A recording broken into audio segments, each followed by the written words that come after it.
ఉండొచ్చు, కానీ నిన్న జరిగిన సంఘటనే అందరికీ పెద్ద కరెంట్ షాక్ లా ఉంది. న్యాయశాస్త్ర చరిత్రలోనే ఇంతమంది మీద ఒకేసారి ఇలాంటి కేసు పెట్టడం బహుశా ఇదే మొదటిసారి.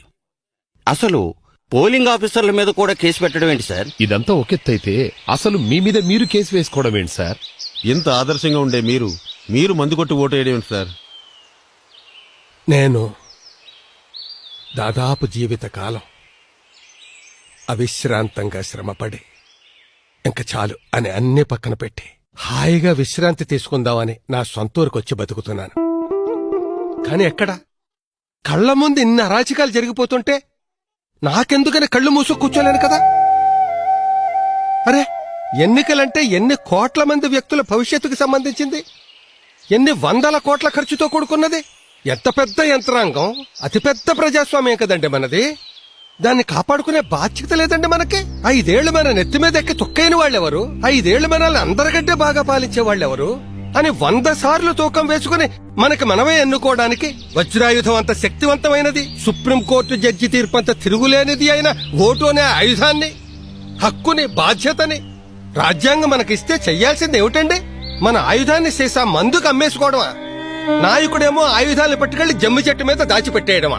దాంతో 5 ఏళ్ల పాటు మనందరం అస్త్ర సన్నాసుల్లా ఉండిపోవడమా? మరి మీరు కూడా మందు కొట్టేసి ఓటేశారు కదా సార్? అవును, అభ్యర్థులు పంచిన మందుని ఫుల్లుగా కొట్టేసి వేశాను. అదేం మెలిక? మీ మీద మీరే కేసు వేసుకున్నారు, అదేం మెలిక?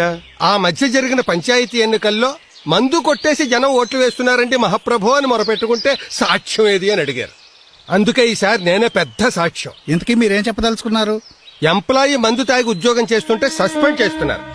డాక్టర్ మందు తాగి ఆపరేషన్ చేస్తే సర్టిఫికెట్ లాగేసుకుంటున్నారు.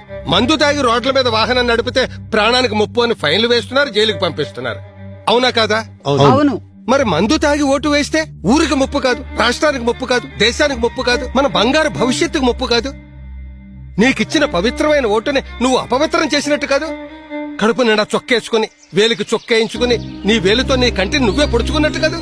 అందుకే సంబంధితులందరి మీద కేసు వేశాను.